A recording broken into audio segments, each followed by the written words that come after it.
In 1988, Chevrolet began production on the fourth generation CK1500, a simplistic, versatile, and cheap all-purpose pickup truck.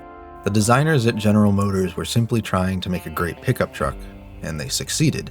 They made the truck that would become a symbol of America, the last great American pickup truck, the Chevrolet 1500, a truck that simultaneously represented the blue-collar worker and rebellious teenager. In this video, I'll be going over the facts and history of the Chevy 1500 while taking it on a journey to complete some tasks and helping you decide if it's something that should stay in your fleet. Michigan is no stranger to intense weather. The nearby Great Lakes can often cause dramatic shifts in rain and snowfall. However, the latest storm was more severe than anticipated and caused an unprecedented amount of damage. Bridges were destroyed, landslides have covered roads, power lines have collapsed, and multiple low-lying areas have flooded. The local authorities are intensely dealing with restoring infrastructure and getting supplies to those who need them. I've been tasked with a slightly less heroic job. While the guys with the big rigs move materials and supplies around, me and my pickup have been given cleanup duty. While rescue teams were combing the woods looking for displaced hikers and campers, they came across an irritating amount of junk cars apparently. Whether these had always been there or they were just unearthed by the floodwaters, the mayor said he wanted them cleaned up. He didn't care what I did, he just wanted them gone. So I guess that's what I'm up to today. At the very least, the crews marked where they were, so I wouldn't have to go searching. The first one is pretty close to the garage, in a low-lying area just off the main road. So a little bit of housekeeping for anyone that doesn't know, but mostly for anyone watching internationally. GM is the parent company to GMC and Chevy, as well as a bunch of other companies in the 90s like Pontiac and Saturn. But that doesn't matter for this video. Throughout production, these trucks were simply called the C1500 or the K1500. C meant two-wheel drive, while K meant four. Calling it a CK isn't technically incorrect either. Chevy themselves called them CKs in their commercials. During the last 2 years of production, GM changed the naming conventions to match the next generation of its pickup lines. So Chevy's was called the Silverado, and GMC's was called the Sierra. These trucks are pretty much identical. The only real difference between the two badges was the design of the headlights and grille. More recently, the enthusiast community has taken to calling all trucks of the GMT 400 generation, regardless of configuration, equipment, or brand, OBS or old body style trucks. I just wanted to clear that air a bit because if you're someone who wasn't familiar with them already and tried looking up information on these trucks, the namings and terms used could get confusing. Unfortunately, that was a bit of a signature move of GM in this era. This car has been here for a while. So long it's beginning to return to the earth, or maybe even the floodwaters unearthed it. With the main road up above, it makes me wonder if this car had fallen from a cliff and was just never recovered. Anyway, there's no hauling this one out. Easier to just cut it into pieces and haul it out like that. I had a feeling this would happen a few times today, so I made sure to grab plenty of tools and the big saw from the shop. The old shop truck is doing great so far. The terrain around here isn't usually very rough, so the boss never bothered throwing any new parts at it. It's still got the basic 4.0, a standard gearbox, and hell, it doesn't even have a locking diff or a lift kit. But this old beater is still chugging along. The next car I have to go check on is across the river over at the base of one of the mountains to the west. After a 14-year-long production run and millions of models manufactured, every American knows about the Chevy 1500. Even if you're not someone that's into trucks. The 1500 was such an affordable, capable, and abundant vehicle that it inevitably became an icon of America in the 1990s, and has stood the test of time to remain so to this day. In the 90s, American buyers wanted two things out of their cars. They wanted them good on gas, and they wanted them cheap. The 1500 didn't drop any jaws in terms of gas mileage. It was pretty much dead even with Ford and Dodge at the time, making a nice 16 combined MPG, which was a respectable feat for a full-size pickup. When Dodge and Ford finally caught up by releasing the second generation Ram in 1993 and the ninth generation F-150 in 1992, GM had them beat on price by about $1,000. Not only that, GM saw increased sales from the 4 years that their new body style truck was out before their direct competition had time to catch up. According to an article on Hemmings.com by Mike McNesser, Chevy sold slightly over 1 million trucks in just the first 2 years of sale. The article doesn't talk about the numbers for the rest of the years, or clarify if that's specifically Chevy or GM in general. So there's a chance that it was even more than that if the GMC numbers weren't included. Surprisingly, I actually didn't have any luck figuring out exactly how many OBS trucks were made. A random forum poster said 2.4 million, which I can't say for certain is correct or not. Another forum poster said that an office in Michigan where GM kept those kind of records before things were digitalized burned down, and so the numbers are lost. So, who knows? It's fair to say a few million for sure, but these trucks were absolutely everywhere in the 2000s, so who really knows? I don't understand why he wants me to take care of this one. This one looks like it's sitting on someone's property, or maybe at least just city property. Well, at any rate, this car is buried in the earth too. Time to get cutting. The drive up this hill was a bit of a challenge. I ran into a narrow pass that would have been helpful with a diff lock, but a tactical winch and some power got me through. The weak powertrain was definitely showing some strain up these intense inclines, but nevertheless, the 1500 is powering through. There are two more cars that are just a short distance away. The first one was just sitting off the side of this flooded trail, not sunken into the earth or anything, so I take some notes on its situation so that one of the guys with a heavy wrecker can come get it later. It doesn't have any wheels, so it'll be up to the boss if he wants to source some wheels or just haul it out with a crane. The second one was a few more feet up that trail, sitting in front of an abandoned house. This one is only a little bit buried, it could easily be dug out. Another one for the heavy wrecker guys. I take some notes for them and I move on. The next car I need to check on is quite a journey away. I gotta head over to the dam. During the rains, an area off to the side of the dam failed. The area downstream is a flooded mess that I'm hoping I don't get caught up in. Throughout its production from 1988 to 2002, you could go to a Chevy dealership and order a pickup truck built to do whatever you needed it to do. Short bed single cab, long bed crew cab, extended cab short bed, crew cab dualies.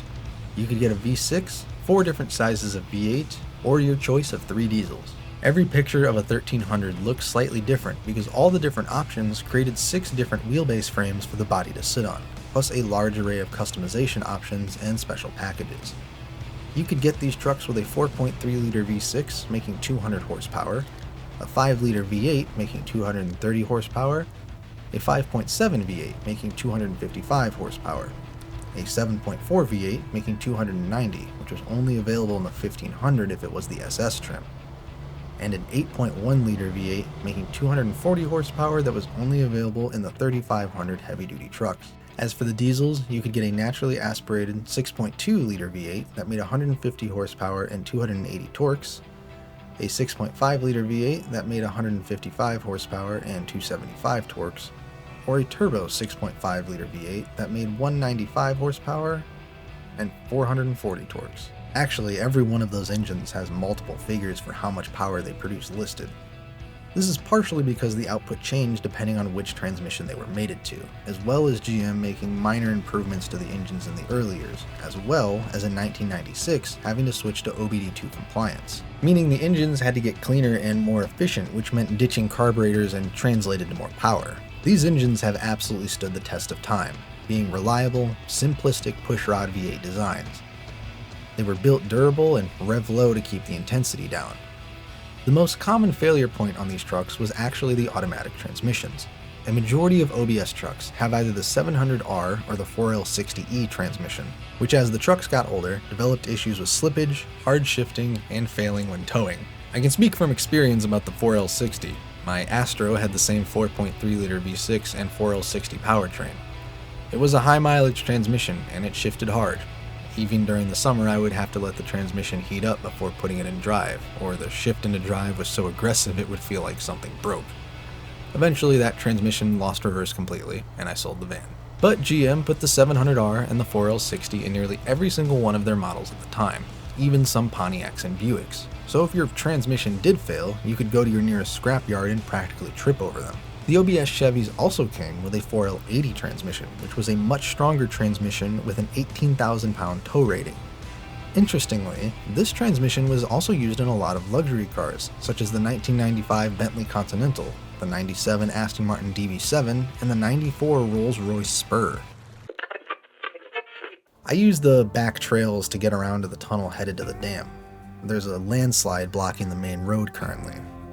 that has got to get cleaned up soon, because it's blocking anyone who doesn't have an off-road capable vehicle from getting into town. There was a gas station on the other side of the tunnel that was still open, so I topped off before continuing. The 1500 was only at half a tank, so it's pretty good on gas. Might have over-prepared with all the extra fuel, but better to have it and not need it than the other way around. I found the next car down a steep and pretty challenging trail.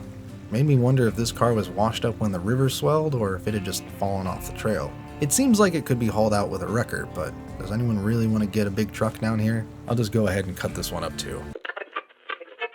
The lack of a diff lock is making things a bit tricky, but not impossible. The stock suspension is more than good enough to get through things. In fact, being lifted would just make it top heavy and difficult to manage. The next car I need to get to is across the river on this hill. There's a small land bridge of washed up sediment that I hope is solid enough to cross. The CK1500 was one of the first mass-produced trucks to start using independent front suspension as opposed to solid axle and leaf springs. This helped the truck ride a lot smoother on asphalt, not hop or shake as aggressively when hitting bumps and potholes. The change has a few advantages. The first was the smooth ride quality attracted more people to buy these trucks as family vehicles, being more comfortable instead of harsh and rugged. An article by GM said they wanted to bring sedan quality comfort to the pickup truck, and the suspension change helped with that. The other advantage is obviously off-road capability. Solid axles lack a bit of flex, and they require that the differential sits level with the center of the wheels. Switching to independent allows the differential to be tucked up higher for better ground clearance. There were disadvantages to switching to independent though. Independent is more fragile. With intense off-roading, the potential to break axles or bend control arms is a lot higher. And for normal road use, there are more components that wear out faster. But clearly, as most passenger trucks switch to independent, the pros outweigh the cons. Another area that was heavily focused to attract non-pickup truck buyers were the interiors. They were designed to be much more comfortable, paying attention to the small details to attract buyers. GM said they opted for more sedan-style doors and door handles. What that means, I'm not sure because they just look like doors to me. Fun fact, and speaking from experience again, GM used these door handles on every single truck, van, and SUV in the 90s, and they always broke. They were lightweight aluminum that over years of opening these heavy doors would eventually stretch and snap. Anyway, the interior. You had the option of an old-school full bench, a 2/3 driver's seat with a folding-down center console, or 2 individual seats. The interiors actually got redesigned halfway through the life cycle. The interior the 1500 has in-game stopped at 1994, and then GM switched to a more modern design that most of us are used to. As for the interior, there isn't really a whole lot interesting in here. Anything that couldn't be seen from first-person view anyway. I noticed that the 1500 has the optional cassette deck that MotorWeek said they didn't like and that it felt cheap. I also noticed that both the driver door and passenger door have double window switches. Did the passenger have both window switches as well, or is this just the devs reusing the texture from the driver door? I reached the ridge of the hill and found the car. I honestly have no clue what this is doing up here. Someone go exploring and break down? Was it stolen? Was this just a junker someone thrashed until it wouldn't move anymore? It's anyone's guess, really, but I was told to remove it, and I don't want to make someone bring a wrecker up here, so this one's getting chopped up for parts as well. The 1500 is starting to get weighed down from all the scrap we're hauling. I might only be able to get one more car before having to head back. The next car I can actually see from here. It's on the shore just near where the dam leaked. I'm going to cross the river just below where I am. There's more washed up sediment, and climb back onto the main road that runs on top of the dam to get to it. The 1500 is a joy to drive. The short wheelbase gives it a very tight turn radius, which makes it nimble and easy to drive. If you drive smart, it has the maneuverability to avoid the more difficult obstacles. It was so much fun and peaceful to drive through the Michigan trails on a sunny day. The 4th generation CK1500 is a truck from days past, or at least it should be. I had initially wrote a whole depressing paragraph talking about how I felt like 90s vehicles were disappearing off the road. But after finishing writing for the day, I went out to get some pizza with my family and decided to play a little game with myself. I was going to count how many of the big 3 90s trucks, the Chevy 1500, Dodge Ram, and Ford F-150, I saw on my 20-minute drive there, and the results were a bit surprising. I saw 3 F-150s, one was a Super Duty with a box truck attachment, 3 Dodge Rams, one of which was a dually, and 16 Chevy 1500s. Commercials claim the Chevy 1500 was the longest lasting pickup out there, and surprisingly they were right. They're still everywhere. They're easy to maintain. If the transmission fails, a new one is relatively inexpensive, and various components of the truck were galvanized, so rust has taken them a lot slower than most. Open Facebook Marketplace, and I bet you can find 5 for under $2,000, mostly with minor mechanical issues and still plenty of wear. I think that's important to put into perspective. Can you picture any vehicle from this decade that's going to have a reputation like that? That even after 35 years is still known for being reliable, easy to work on, plentiful, and affordable? Only time will tell. Pigpen1978, who commented on the last video, I read your guys' comments, you guys should do that, I might respond in a video, said he has a 1994 long bed that's only 2-wheel drive but has the same interior as the in-game truck. He said, honestly I like it because it's reliable as hell and pretty quick and pretty capable even though it's rear-wheel drive. Overall a pretty sweet truck, and I wouldn't trade it for a new one. And that's awesome. I hope you never do, because the modern idea of what a pickup truck is even supposed to be has become so twisted it's pretty much unrecognizable. While the 4th generation Chevy truck started the tactic of trying to appeal to a wider market by making their trucks more comfortable, it mutated into trying to make the truck an everything vehicle that worked for the whole family in any situation. Appealing to people that wanted luxury by filling trucks with an absurd amount of gadgets and unnecessary costly comforts. Appealing to people that put a lot of stock into looks with large amounts of chrome and overstyled bodies. Their awkward transition from workhorses to lifestyle vehicles that had to be made comfortable made them bloat to ridiculous proportions to account for more interior space. I hate the modern pickup truck. A lot of pickup truck enthusiasts hate them too. I hope the Maverick and the Colorado sell well enough to save us from the trend of oversized, overpriced pickup trucks. Made it across the river to the shoreline. Almost ran into a heap of trouble crossing the river. Almost. Thankfully there was an alternate, more solid way to cross. I just had to send it through some deep crossings.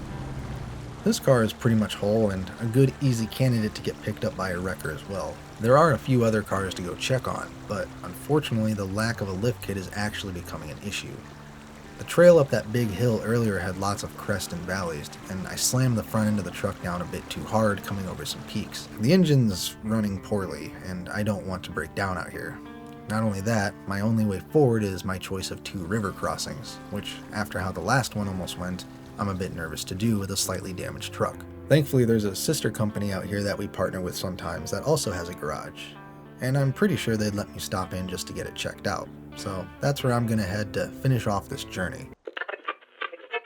To me, the Chevy 1500 is a unique vehicle in the way that it represents 2 different ideals for me. For me, vehicles ever rarely evoke an emotion other than that's neat or that's cool. But the Chevy 1500 is unique in that it does. For me, the 1500 is a truck that evokes youthful rebellion and the excitement of getting your first taste of freedom as a kid. It reminds me of being a high schooler with my newly acquired license. I didn't have a 1500, but my school's parking lot had no shortage of trucks that had been passed down from father to son. It reminds me of finally having my own set of wheels and being able to stay out after the sun went down, hanging out with my group of friends at a local park, having a car meet, which was really just a bunch of dumb kids standing around with random bits of their cars plastadipped, just as an excuse to hang out and tell our parents we were staying out of trouble. My friend Tony had a single cab, long bed 1500, and being the life of the party, it wasn't out of the ordinary to see him rip a ridiculous one-wheel peeled donut on his way out of the parking lot, or standing on the roof of his truck in order to get pictures of us all hanging out together. Simultaneously, it's a truck that also represents the strictness and responsibility of the blue-collar worker, working his ass off every day, resting the stability and success of his family solely on his shoulders, knowing that the man sitting in the driver's seat has all of his ducks in a row, even if he's barely holding them together, that the immense responsibility and organization the driver carries is in your best interest, and from the passenger seat, it represents security of knowing that you're in the hands of somebody who knows what they're doing, even if that's not true, rather just blissful ignorance. I have a very specific memory when it comes to the 1500 that makes the truck in this video kind of personal to me. I remember sitting in the middle bench seat of my uncle's white 94 Z71 stepside, listening to the Offspring's Conspiracy of One album while driving down to Amish country to pick up some supplies for the family camping trip. I'm not sure how old I was, but it wasn't very. I don't have a lot of memories from that trip. What I do remember is getting to sleep in the top part of the RV above the cabin, getting to see a seesaw for the first time, just like the ones in the cartoons, and my grandpa teaching me how to swim. All the while, the white stepside is in the background. I'm sure I'm not the only one that's like this, but when it comes to memories, vehicles that were involved are usually pretty strongly associated with those memories as well. Seeing it parked in the driveway of my grandparents every Christmas or Thanksgiving, somewhere packed in on the street of a family reunion, or sitting in the bed for the 4th of July parade. My uncle's white pickup truck is always just one of those things that's in the background of my memories. It gives me a unique childhood comfort that only a small handful of vehicles can. And for that, I will always love the 4th generation GM pickup truck.